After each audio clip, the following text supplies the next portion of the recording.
सासू बड़ खुश हो खाली भतारा के नाम बाटे इ तो यारवा के कोइल हटे खाली भतारा के नाम बाटे इ तो यारवा के कोइल हटे भतारा के नाम बाटे भतारा के नाम बाटे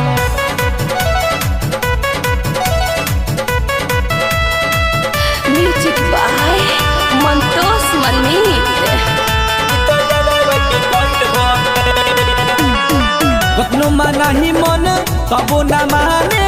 मोहने मोहने लगाई हो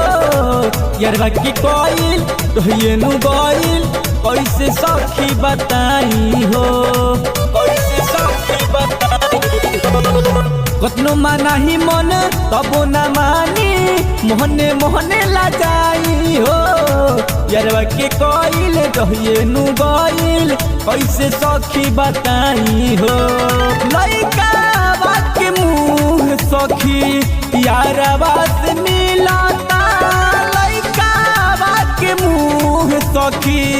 यारवा से मिलता खाली भतारा के नाम बाटे इ तो यारवा के कोइल हटे खाली भतारा के नाम बाटे इ तो यारवा के कोइल हटे भतारा के नाम बाटे भतारा के नाम बाटे इ तो यारवा के कोइल हटे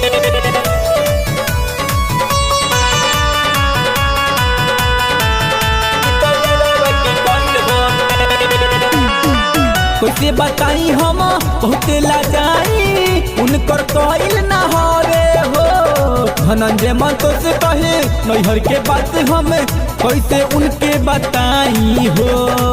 कैसे उनके बताई हो कैसे बताई हम बहुते लाजाई उनकर कोइल न हरे हो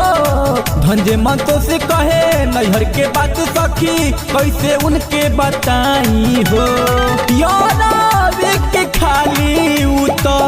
नाम में धरता यारवे के खाली उ तो नाम में धरता खाली भतारा के नाम बाटे इ तो यारवा के कोइल हटे खाली भतारा के नाम बाटे इ तो यारवा के कोइल हटे म्यूजिक बाय मंतोष मनीत।